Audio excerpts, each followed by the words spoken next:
ಅಧ್ಯಾಯ 1 8ನೇ ತರಗತಿಯ ಆಧಾರಗಳು.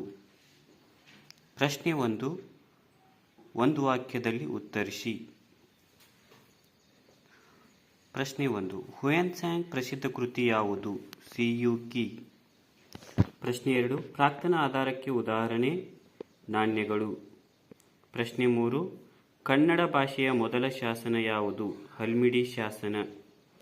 ಪ್ರಶ್ನೆ 4, ಉತ್ತರ ಮೇರೂರು ಶಾಸನವು ಇವರ ಕಾಲಕ್ಕೆ ಸೇರಿದೆ. ಚೋಳರು. ಪ್ರಶ್ನೆ 5, ಮೌಖಿಕ ಆಧಾರಕ್ಕೆ ಒಂದು ಉದಾಹರಣೆ ಲಾವಣಿ. ಪ್ರಶ್ನೆ 6, ಭಾರತದಲ್ಲಿ ಮೊದಲ ಶಾಸನ ಹೊರಡಿಸಿದ ಅರಸ ಅಶೋಕ. ಪ್ರಶ್ನೆ 7, ಆಧಾರಗಳು ಎಂದರೇನು? ಇತಿಹಾಸ ರಚನೆಗೆ ಸಹಕಾರಿಯಾಗಿರುವ ಕಟ್ಟಡಗಳು, ಶಾಸನಗಳು, ನಾಣ್ಯಗಳು, ಕೃತಿಗಳು, ಅವಶೇಷಗಳು ಮತ್ತು ಮೌಖಿಕ ಪರಂಪರೆಗಳನ್ನು ಆಧಾರಗಳು ಎನ್ನುವರು. ಪ್ರಶ್ನೆ 8, ಚಾಂದ್ ಬರ್ದಾಯಿ ಬರೆದ ಕೃತಿ ಯಾವುದು? ಪೃಥ್ವಿರಾಜ್ ರಾಸೋ. ಪ್ರಶ್ನೆ 9, ಶ್ರೀವಿಜಯನಿಗೆ ಆಶ್ರಯ ನೀಡಿದ್ದ ಅರಸನನ್ನು ಹೆಸರಿಸಿ. ಅಮೋಘ ವರ್ಷ. ಪ್ರಶ್ನೆ 10, ಶಿಲೋನಿನ 2 ಪ್ರಸಿದ್ಧ ಕೃತಿಗಳು ಯಾವುವು? ದ್ವೀಪವಂಶಿ ಮತ್ತು ಮಹಾವಂಶ. ಪ್ರಶ್ನೆ 11, ನಾಣ್ಯಶಾಸ್ತ್ರ ಎಂದರೇನು? ನಾಣ್ಯಗಳ ಸ್ವರೂಪ, ವಿಕಾಸ ಹಾಗೂ ಬೆಳವಣಿಗೆಯ ಬಗ್ಗೆ ಅಧ್ಯಯನ ಮಾಡುವುದೇ ನಾಣ್ಯಶಾಸ್ತ್ರ.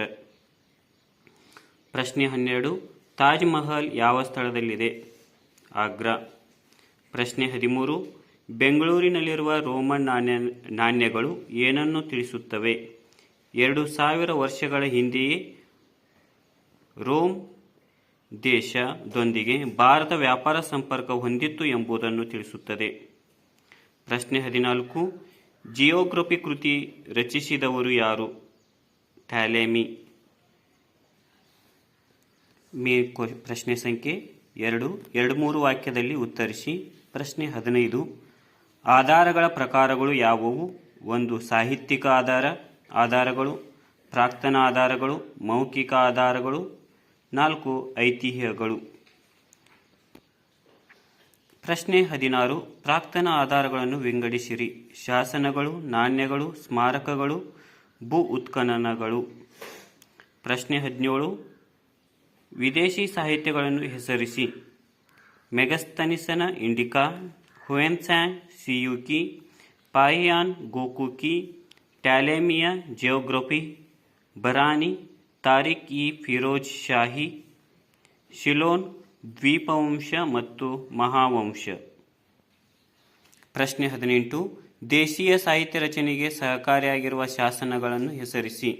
ಹಲ್ಮಿಡಿ ಶಾಸನ, ಅಲಹಾಬಾದ್ ಸ್ತಂಭ ಶಾಸನ, ಹಾತಿ ಗುಂಪಾ ಶಾಸನ, ಉತ್ತರ ಮೇರೂರು ಶಾಸನ, ಐಹೊಳೆ ಶಾಸನ, ತಾಳಗುಂದ ಶಾಸನ.